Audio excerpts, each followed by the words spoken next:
You're listening to Stellar Success, Leveling Up for Medical Pros with Dr. Tudor Francu. Join us as we explore how medical professionals can achieve stellar success in all areas of life. It's time to level up.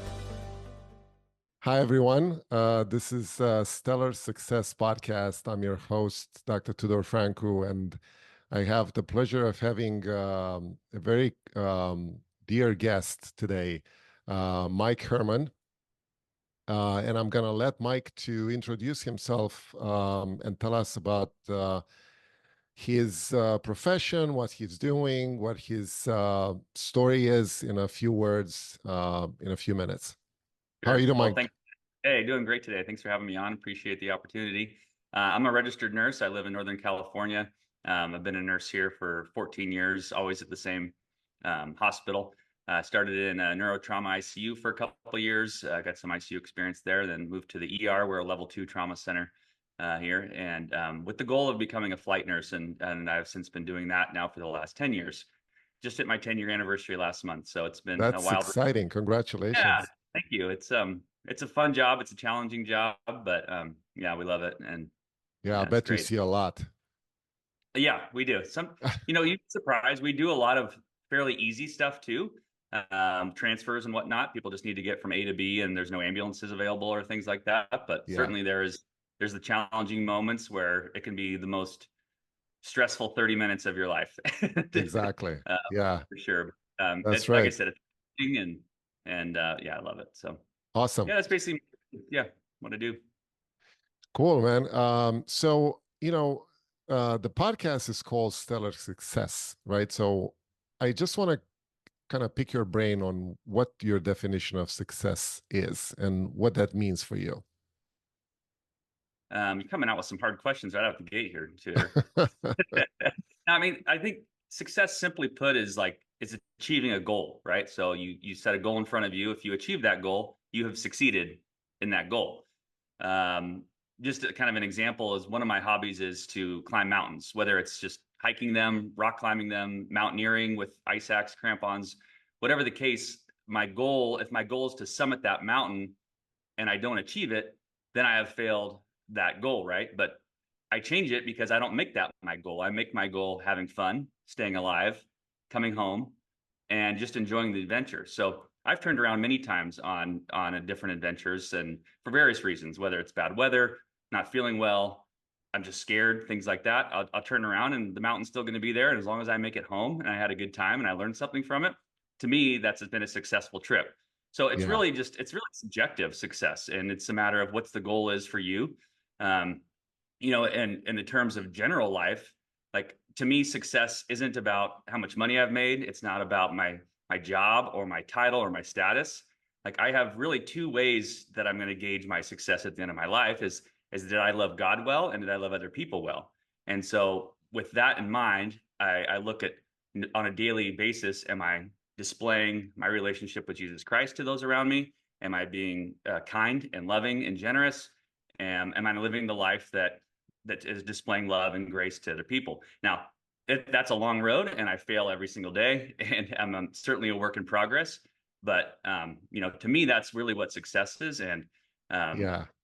so That's very nicely said, man. And I love your definition. And we won't be successful without failures, right?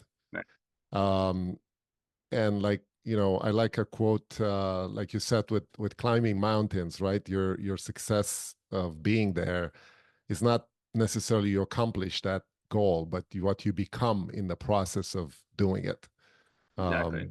That's very nice. Yeah, Yeah, I think so if your only goal definition of success is to achieve, say, standing on top of the mountain, you might miss many lessons along the way, that could have been actual success, exactly. A lot of people, want to talk about their successful things in their lives, but very few people want to talk about failures, right? Because without them, we won't learn anything, right? Um, so tell me, you have an exciting career professionally, medically, right? You're a trained professional.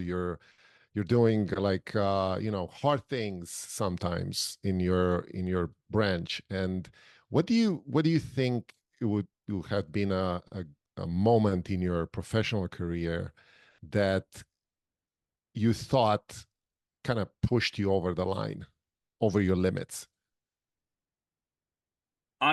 Honestly, I think just becoming a flight nurse was probably like the biggest accomplishment in my career. It's the reason I became a nurse in the first place. I was going to school for something completely not healthcare related. I had zero interest. I didn't know that men became nurses at all. When I was 19, my one of my best friends died in a skiing accident up in Mount Rose in Reno, Nevada. He crashed off a ski jump and was air flighted to the local hospital there, the trauma center, and he lived for 5 days until they declared him brain dead, and then he passed away. After that moment, I was like, I want to do whatever those people do that were in that helicopter that flew him. And so I went and talked to the school counselor here, and I said, hey, I want to be a paramedic. I want to be in a helicopter. And she's like, why don't you become a nurse and be in a helicopter? And I was like, I didn't know nurses did that, but sure, I'll do that. So she put me on the path to do that, and that's exactly what I did. So every decision I made and every step I took through nursing school and from then on was with the goal of my career being a flight nurse. So I'd ask people at the hospital that is associated with our college here, what do I have to do this? And they would spell it out for me, like do this, this, and this. And that's exactly what all my decisions were. So I think it's like I did extra things. So I did internships in the ICUs, got to know the right people so that I could be hired right out of nursing school into the ICU. Spent a couple years there getting the most challenging patients so that I could prove that I have taken care of hard patients early on in my career. Then I moved to the emergency room for a couple of years and got that experience because they hired people out of the emergency room because they wanted ICU and ER experience. So spent time there. Within 4 years, I was hired onto the flight program, which is a pretty quick escalation to that point. You have to have a minimum of 3 years of critical care or ER experience to be hired as a flight nurse anyway. And so I was able to get there in 4 years. And so to me, having that motivation and focus and goal is what got me to my end desire of this is what I want to do for my career now, where I've been for the last 10 years. And just really seeking out the people that are already doing it and asking them, hey, what did you do to get there? What do I need to do to get there? And then just putting that path in front of me. And it's like a rubric, like just follow the steps and keep your head up and work hard. And so, a specific, like, I guess, patient or kind of example, but just in general, like that is the biggest win in my career is getting my career of a flight nurse, because that was the whole goal in the first place. And it's not an easy job to get. Yeah. So, no, it's obviously, it's a big goal to do that. And also on this path, I believe you took a lot of risks too, right? Right. It's by definition a risky profession to be in anyway, and you deal with risks every day. I kind of want to segue into the other part of our podcast, which is how does a medical professional like us deal with risks in general, and not only in the professional life but also in the investment life. Sure. And what would be something that you consider, that you have a skill or a habit in your life that can get you through these moments all the time? Sure. Yeah, you are asking tough questions. Jeez, you said this is going to be easy. No, I think in general, I have a fairly high risk tolerance. Everybody has their own risk tolerance, right? And some people are very, very conservative in their risk profile, and some are very, aggressive. I have a fairly high personal risk tolerance based on my hobbies that I do, based on my profession. Getting in a helicopter is, in general, a risky endeavor, right? But I think anytime you have risk, you have to look at how you can mitigate it, and what are the actual risk factors, and is there any way to mitigate it? So, for instance, I fly a lot of night shifts, and so it's dark. We have night vision goggles. That's one way to mitigate a night risk. We get bad weather here in the wintertime. Fog rolls in, big rainstorms come in. We can fly in some weather conditions, but we have a lower threshold for either turning around, aborting the flight altogether, or not even taking the flight at all. And we just take an ambulance or just say we're not doing it. So we mitigate that risk by allowing ourselves the ability to remove ourselves from the patient's emergency and realizing that this is not our emergency. So let's assess it from we're over here removed from the emergency standpoint, because if we don't make it, you cannot fail when it comes to flying a helicopter, right? Right. Like failure is death. Exactly. So success especially is, if you have a patient with you too. Yeah, right. Yeah, exactly. So, the number one goal is we stay alive so that we can continue to provide care. But, there's, when it comes to like investing, my risk tolerance is not the same thing as different investors' risk tolerance. So I've found that I need to, if I say I've been bringing investors' money into a syndication or whatever, I need to make sure it matches their risk tolerance. Now, I will say, like in the past few years, my risk profile has changed to where I was investing solely in, say, multifamily apartment syndications, and I've since more diversified myself. I invest in ATMs now. I invest in oil and gas drills now. And most recently, which we can talk about if you want, but we're releasing a fund where we're going to be investing in car wash development and some more oil and gas. So to me, I see it like to spread load that risk across different asset classes, different geographies. For me, that's where I land. Now, for somebody else, it might be I will only invest in apartments, or I'll only invest in self-storage. And that's their risk tolerance. Let's backtrack a little bit for the audience and kind of set the stage with your vision of investing, right? So in general, as medical professionals, we all consider that we're making good money, right? We have a good income in general. There's not the problem of like having issues financially, right? But there is also the concept of having a separate passive income stream, right, from somewhere else, from investments, different types of investments and stuff like that. And you mentioned several of them. In your case, what would be your strategy in building those passive income streams? And do you have a preference in terms of what kind of investments do you do? What's your point of view on that? Yeah. So I'm 39 years old, so I have a longer runway to mess things up for myself, right? So I can, to me, take some bigger risks. I would like to not work till I'm 65 personally, like I'd like to have some time freedom in that, right? And again, like to me, success is not about the dollar amount or how rich I am. It's one of the things is how much time I have to spend with my family, experiencing life outside of the actual profession. I love my job, but I love my time away from my job as well, if not more, right? So, so for me, like at this point, I have kind of 4 criteria for my investments. I want there to be risk mitigated through diversification. So that's in terms of asset classes and geographies. So I'm not just investing in multifamily in Dallas, or just multifamily in Houston, or just self-storage in Atlanta or something like that, right? So I want to diversify my asset classes. That way, if one takes a hit, like the other one can hold it up. I want to have equity growth, so an opportunity to have a exponential equity multiple happen to my funds within a reasonable time frame, 5 to 10 year period, I'd say.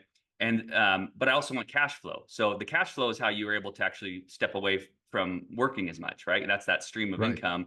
It can replace your W-2 or your active income. But I need the equity growth to be able to keep investing in things that provide cash flow, because cash flow alone, you'd have to save, and then reinvest in something else, save. So I need both. I need equity growth and I need cash flow, right?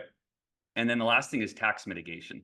So I would say that I think a lot of people are sold a bill of goods when it comes to tax advantages of real estate investing, of passive investing, because most of us W-2 employees cannot take advantage of that to the extent that people who are real estate professionals can.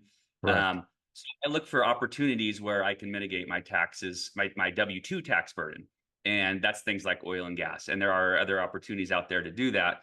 But that's really why I've started looking at investing in oil and gas, and including in addition to things like the ATMs and the car washes and the multifamily. That's all on the passive side. I cannot write my W-2 and come off with that, but I can with the oil and gas. So I have seen significant return of my tax burden, or improvement in my tax burden, by investing in oil and gas. That's awesome. It's risky. certainly, but that's why I mitigate that by spreading it over to something that's less risky. So those four Interesting. things are So, interesting. Just to summarize them: risk yeah, mitigation, equity, cash flow, and tax advantages. Tax advantages that I can use as a right. W-2 employee. Yes, and that's very important for the, the level of income that we have. Our biggest expense are taxes, right? In oil and Yes, gas, the year you invest in it, you can deduct 75 to 85% of that year. So if I invest 100,000, I might get a 75 to $85,000 deduction. Say I make $300,000 that year, pulling 75 to 85,000 off of that and bringing it down to 220, 230, like that's significant. It could put you in a whole other tax bracket for one. And exactly. on that, you paying taxes on that amount all year, and that's a return that you can then reinvest. Right. And plus that the investment itself in oil and gas brings cash flow anyway. Right. Yeah. Right. That's awesome, man. Also, I'm kind of curious of someone in your position, right, with a demanding job, medical professional, with interest in different kinds of passive income streams and investments. How you're 39 years old. How would you advise someone that comes in your footsteps to do at this Yeah. point? So I'll say one, your job is a lot more demanding than my job, and your path to your job was a lot harder than mine. I work 12-hour shifts a week. That's full time. Sometimes I work 12 if we are fully staffed. Sometimes I work 4 or 5 shifts if we got a lot of holes. But in general, like I don't take my job home. I go to work, I clock in, I do my job, hopefully well, clock out, come home, and I'm hands off. I don't have to think about it. I can go do something else. I usually work night shifts, which frees up my days. Granted, I do sleep most of the time in between shifts. But if I have meetings in the day, I just wake up, do my meeting, and go back to bed. Or I'll set my schedule around those meetings. Or if I have an event to go to or a property to go tour, I can just adjust my schedule because I'm only working 3 shifts a week anyway. That gives me 4 days a week to work on investing. Not to Yes. mention I have the days between shifts if I have the time or don't need to sleep for it.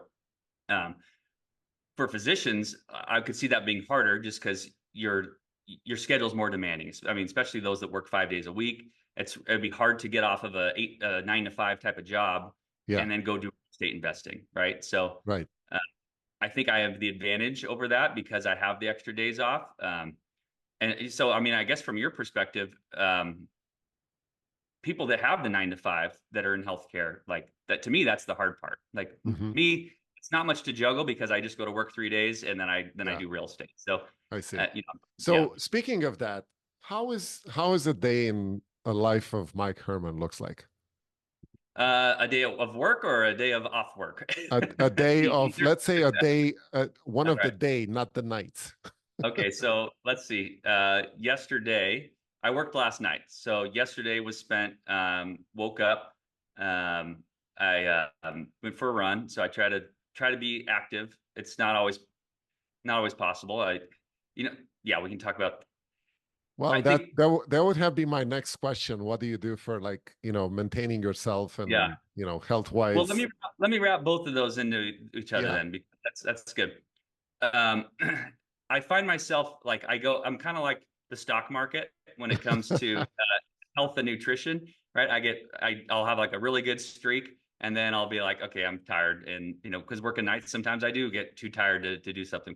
I did 75 hard last year. I don't know if you're familiar with that challenge, but Yes. the biggest thing I learned from that is I have the time, and because it's demanding, it's a lot of time.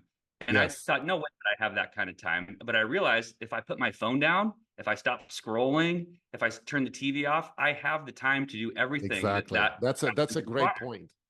It's crazy. Yes. And so as I sit here now, not doing 75 hard, I get off work, I'm tired. I'm going to go, eat something, go shower, lay in bed. And I'm like, I don't have time or energy to work out right now. But I do to sit there and scroll on my phone for 30 minutes while I'm getting tired and going to bed. But I could have gone and done that walk or whatever it was that I needed to do, right? So back to the original question is, what does a day look like? I try to fit in some sort of activity, some sort of workout or walk or run. We have a dog that loves to go for a walk and things like that. Nice. And then if I'm working, at some point I need to take a nap. Like I will not go into a night shift without sleeping Yeah. at least some portion of the day, just because I need to be mentally clear. I could be working literally from when I clock in to when I clock out, could be flying and taking care of patients. And that's at night. I mean, we're not built to be up at night. And I've been doing Right. that. I've been night shift for 14 years, so I'm used to it. But at the same time, I recognize there is a cloudiness that happens, at 3 a.m, and that I need to Yeah. be mentally sharp for my patients and for our safety and everything. So try to get a nap. And now I have, because we have done some syndications, I have calls every Tuesday and Wednesday. I'm always on those calls. So that's more of an afternoon type thing. And then, it's a matter of having dinner with my wife before we go. She works night shift as well as an ER nurse. It's having that kind of time. On a days off, we try to do something fun. We, whether it's go for a hike somewhere, travel. We like to travel. She has 3 kids, and so we're busy with them. They have sports. It's a lot of driving around in school and starting up here in a couple weeks. So it's hard to say I have a day in the life because my schedule is so all over the place. That no Yeah. day is the same. That's great. We all have 24 hours in a day, right? So it's a matter of how you prioritize stuff in your life. And like you said, you can make so much time by erasing stuff that doesn't matter, like Right. scrolling or going, on Facebook or whatever, social media or watching TV, all this type of Mindless. time-consuming activities they don't produce much. Um, yeah, it's interesting. You were mentioning that you're doing some syndications. So obviously, multifamily is a big part of your life right now, right? How did you start in that? Where are you now? What are Yeah. your goals? And do you think it's something that you can advise someone to do? Yeah, that's a great question. It's also a hard question, and I'll just tell you why. But basically, I started real estate investing in 2019, doing my own stuff. I bought 5 properties in Huntsville, Alabama, so out of state. I had a single family, a few duplexes, and a fourplex. Those did fantastic, but I realized like the scalability of that for somebody at my income level is going to take too long to just keep buying more of those to replace cash flow, right? So I looked at different means of investing, and I found apartment syndication through a mentor, which is actually how we met, based out of Dallas, Texas. Joined that program, paid a pretty good fee to be mentored and have coaches and whatnot to learn, like, because it's a big deal to when you get in the syndication world. Right now, it's a whole nother thing. Like it's an actual business. You're bringing in money from investors. It's a lot more than just having a duplex or a fourplex, right? You're Right, buying a business, and the tenants are your customer. right. So learned that process pretty thoroughly. I became a very proficient underwriter. I've taken 100-hour course on underwriting. Can underwrite any commercial type of asset now because of that course. So really push myself to learn it. Since then, I've invested passively in a couple of projects, and we've co-general partnered where we were actually syndicators and brought money into a couple of them as well.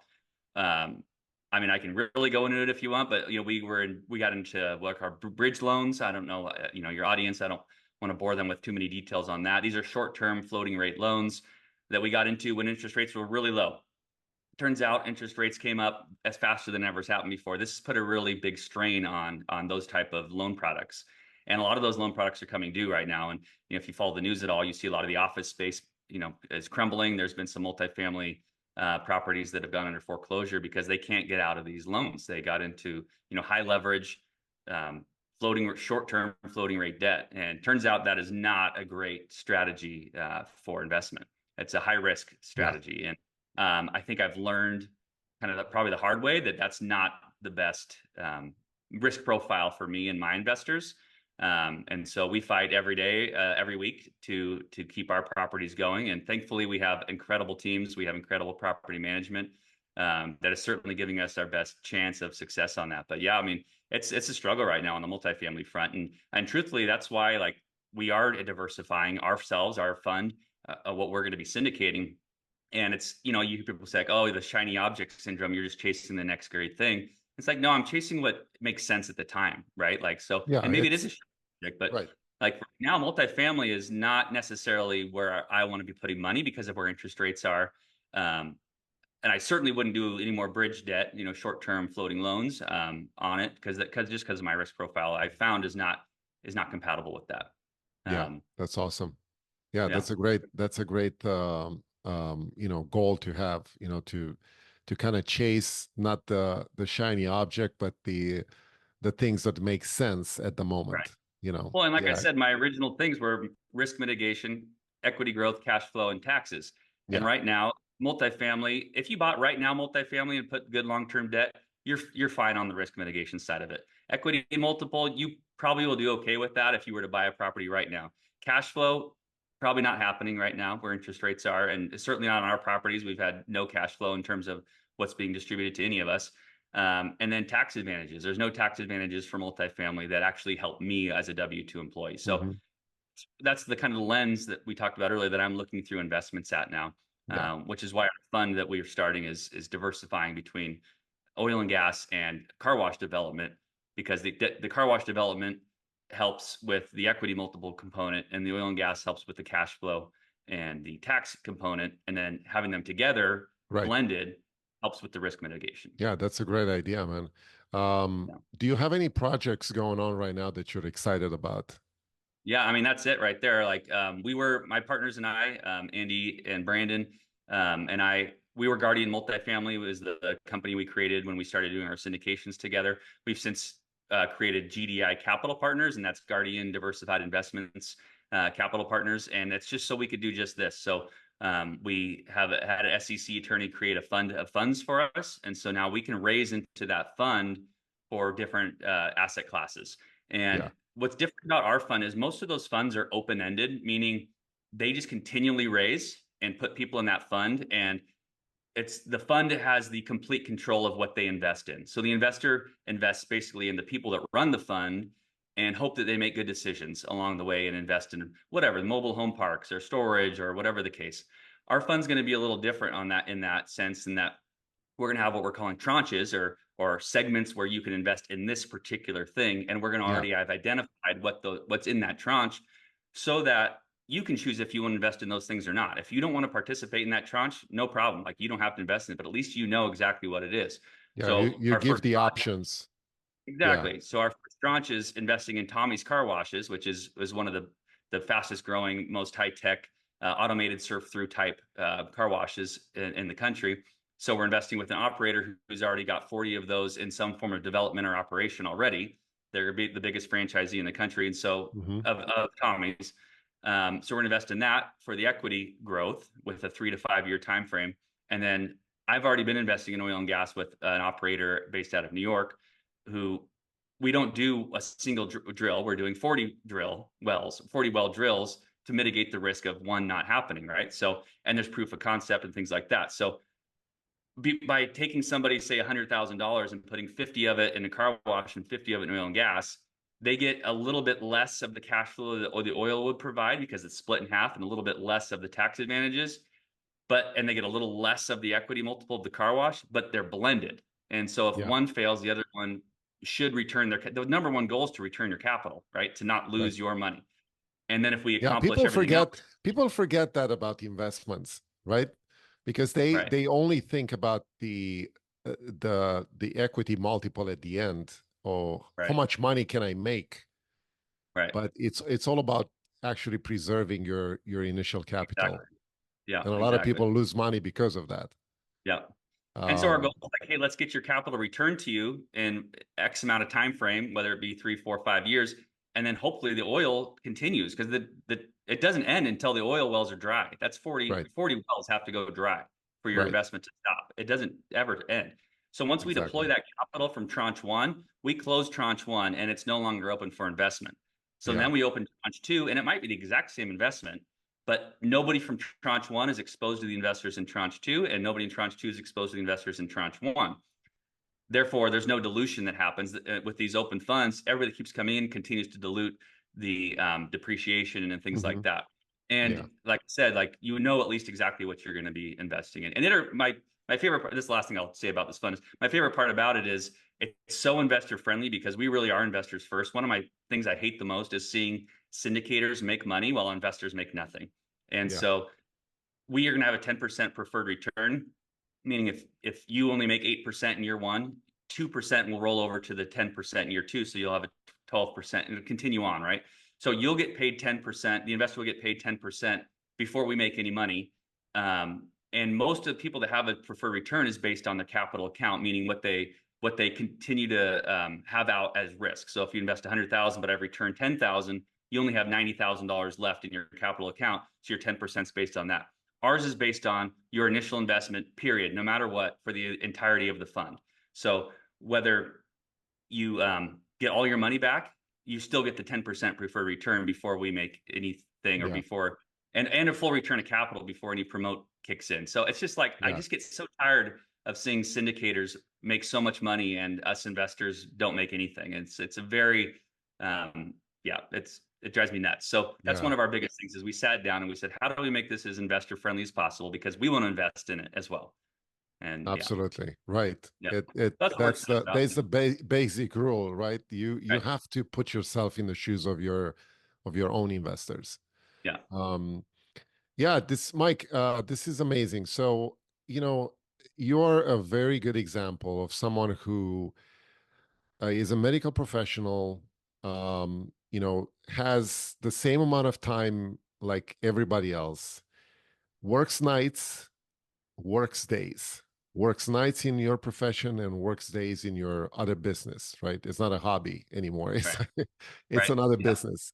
And, I hope the audience gets the kind of the advice that what you focus on grows, right? If you wanted to do this on your days, on your time off, you educated yourself financially, you took courses, you specialize in one section of this type of investments in underwriting them, and now you're a professional, not only medical, but in real estate. So it's a great example for someone who wants to kind of, entertain the idea of getting those passive income streams from other investments other than medical professional. And I just want to ask you, how can people get in touch with you, eventually get more advice, or, help them out? Yeah, you can always email me. I'm, very open to emails and questions. My email is mike@gdicapitalpartners.com. That's G as in golf, D as in David, I as in income, gdicapitalpartners.com. You can also visit our website, which is gdicapitalpartners.com. Awesome. Yeah. Thank you, Mike. I appreciate you coming over. I hope to get together maybe later on in the year and see where you are and what you did, and hope the audience will benefit from this.